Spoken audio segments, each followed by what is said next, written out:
দর্শক, গণ অভ্যুত্থানের ১ বছর পূর্তি উপলক্ষে এই মুহূর্তে বাংলাদেশ জামায়াতে ইসলামের যে বিক্ষোভ মিছিলটি দেখতে পাচ্ছেন পল্টন মোড় থেকে শাহবাগ চত্বরের দিকে যাচ্ছে। হাজার হাজার নেতাকর্মী নিয়ে, নেতাকর্মীদের হাতে আমরা দেখতে পাচ্ছি দাড়ি পাল্লা। একটু আগে কিন্তু তাদের যে সমাবেশ হয়েছিল সেখান থেকে তারা যে বার্তাগুলো দিয়েছেন, তারপরে কিন্তু আমরা দেখছি দলীয় যে নেতৃবৃন্দ তারা কিন্তু সামনের সারিতে থেকে মিছিলটি নিয়ে এই মুহূর্তে শাহবাগ চত্বরের দিকে যাচ্ছে। দর্শক, আপনাদেরকে দেখানোর চেষ্টা করছি হাজার হাজার নেতা কর্মী নিয়ে এই মুহূর্তে বিক্ষোভ মিছিলটি পল্টন মোড় থেকে শাহবাগ চত্বরের দিকে যাচ্ছে। স্বৈরাচারী শেখ হাসিনা পালানোর ১ বছর পূর্তি উপলক্ষে আজকের বিভিন্ন আয়োজন ঢাকায় দল মতে নির্বিশেষে সবাই সবার মতো করে কিন্তু আজকের ব্যতিক্রম উদযাপন পালন করছেন। কিন্তু সবচাইতে চোখে পড়ার মতো দাড়ি পাল্লার হাতে নিয়ে নেতা কর্মীরা কিন্তু আমরা দেখতে পাচ্ছি পল্টন মোড় থেকে তাদের যে মিছিলটি, হাজার হাজার নেতা কর্মী এই মিছিলে রয়েছে।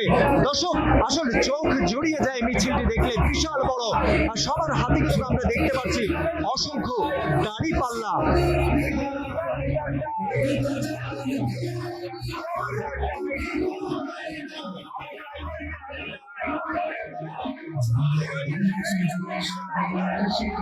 দর্শক, স্লোগান দিচ্ছেন দিল্লি না ঢাকা, এমন স্লোগানে কিন্তু মিছিলটি এগিয়ে যাচ্ছে শাহবাগ চত্বরের দিকে।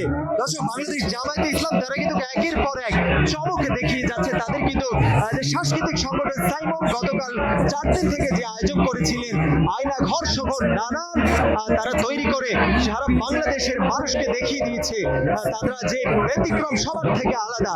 এই মুহূর্তে কিন্তু আমরা তাদের যে বিক্ষোভ মিছিলটি দেখতে পাচ্ছি, হাজার হাজার নেতা কর্মী নিয়ে তাদের বিক্ষোভ মিছিলটি শাহবাগ চত্বরের দিকে যাচ্ছে।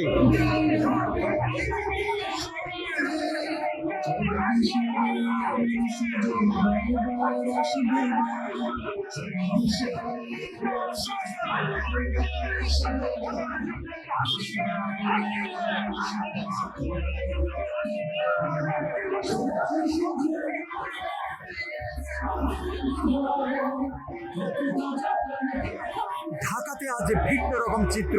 স্বৈরাচারী শেখ হাসিনার পলানোর ১ বছর পূর্তি উপলক্ষে জুলাই ১ বছর পূর্তি উপলক্ষে কিন্তু আজকে আমরা জামায়াতে ইসলাম, বাংলাদেশ জামায়াতে ইসলামের ভিন্ন চিত্র কিন্তু আমরা দেখতে পাচ্ছি।